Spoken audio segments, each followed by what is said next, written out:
Here are 4 integrals on this whiteboard, and the first one, the integral of x times sine x, and number 2 is the integral of x times sine of root x. Number 3 is root x times sine x. Number 4 is root x times sine of root x. And there are only one of them is non-elementary integral. And which one do you think is non-elementary? And another 3 integrals are elementary. They can be integrated. So which one? You might think this integral, root x times sine of root x, might be non-elementary, right? But the truth is that root x times sine x is non-elementary. Wow, that's crazy, right? Not much people integrate root x times sine x because it's non-elementary. I will show you why. I will do these 3 integral first. Do these 3 elementary integral first. Then I will do this. This integral we have to use some special function. The first one, the most common one. Your school might make some question like that. The integral of x times sine x. I seldom see school tell you to integrate sine x times sine of root x, right? Or even sine of root x. I seldom see that. And sine of root x and then sine of L1 x, they can be integrated. Or can be integrated. This is my personal experience. And this one, first just use our DI method to destroy it. And this is really easy. We're gonna differentiate x and then integrate sine x. Integration by part.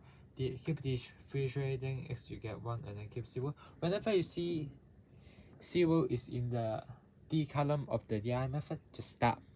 And then keep integrate sine x. First you get cosine x, and then I don't want to touch, so I need to write it as this. So minus sine x, integrate once again. So this time that it becomes x times cosine x, and then this time that you should be fast, very fast, to do this integral. And this is the first answer.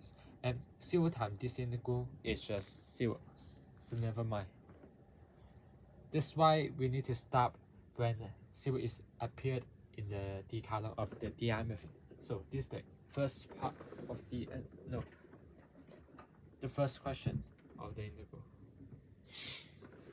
And the answer is negative x cosine x plus sine x plus c. And number 2, which one do you think is easier? But depends on you. Just never mind, just do this first. I don't know which one is easier, so let me just do. Here we need to use our user. U is equal to net u is equal to root x. Always I want to get the original first. So u squared is equal to x. So differentiate both sides, you get 2u du is equal to dx. So over here you will get, this is x. X is just u squared, right? Multiplied by sine, and then our root x is just u, and then multiply our 2u du. So over you get 2u power of 3, right? So let me just use our DI method. I don't have enough space, so let me just erase this a little bit.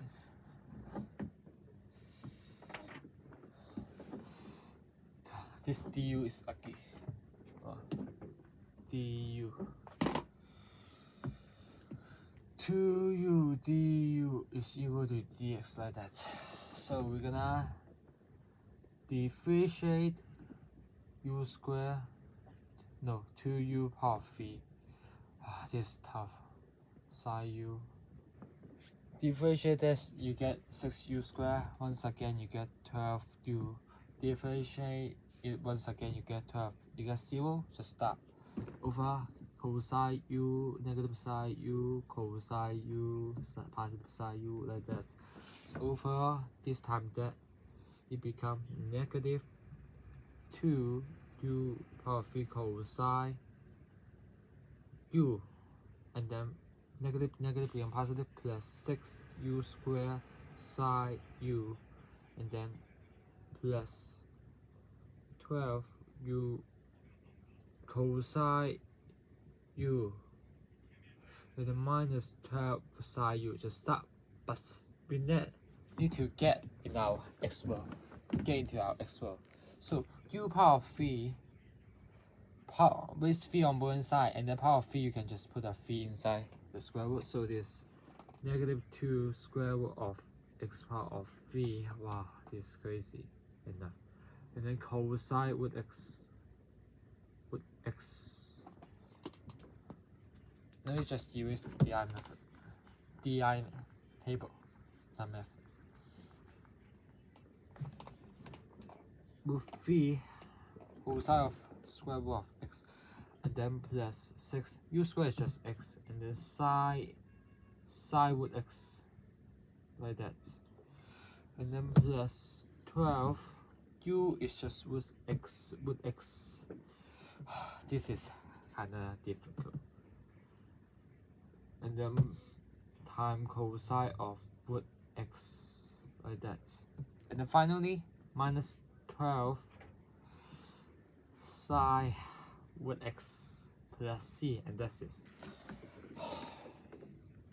And this one I think is easier, because if we let u is equal to root x, get the original again, 2u du will be equal to dx. So over you just get the integral of, this is just root x is just u this time, multiply by, let me just write the 2u first, and then sine of u du, like that. You see, u squared is much easier. It's easier than u power of 3. Just use the DI method. 2u squared and sine u. It can reach 0 this time. 4u, 4, and then 0. Just start. Integrate cosine, negative cosine u, negative sine u, and then integrate once again, get cosine u. So this time that it becomes 2u squared cosine u. This time that becomes positive 4 sine u. And then this plus sine cosine u. And then get back to our x row, you get -2, and then u squared is just x, and then cosine of root x plus 4 sine of our root x plus 4 cosine of, I forget something, right? 4u sine u. 4u sine u, it should be 4u sine u. This is crazy.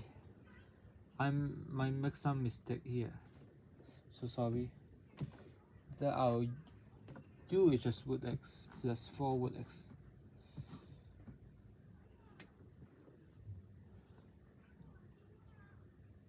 Plus 4 root x sine. I don't have enough space.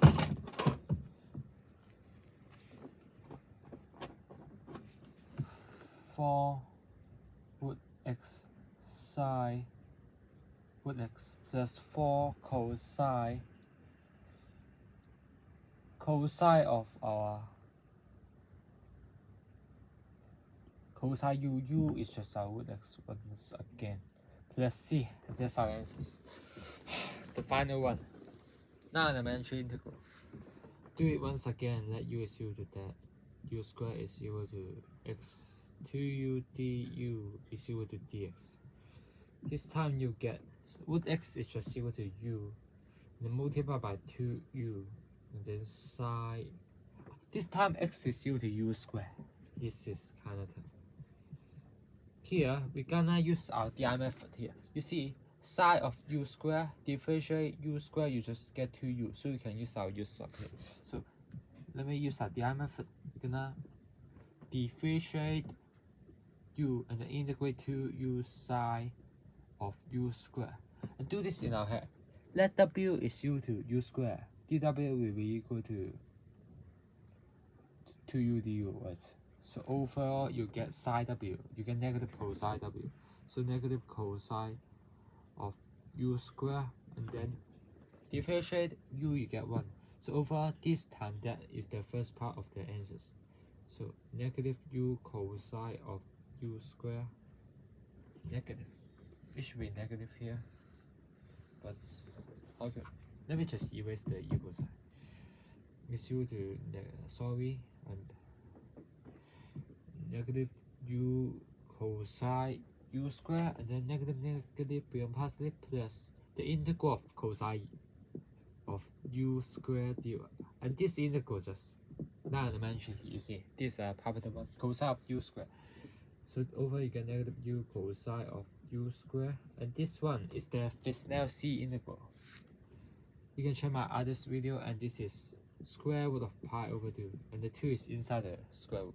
Square root of pi over 2 times the Fresnel-C of 2 over square root of pi in our u row, and then we're gonna change it into our x row. So this is negative root x cosine u square is just x plus root pi over 2 c of,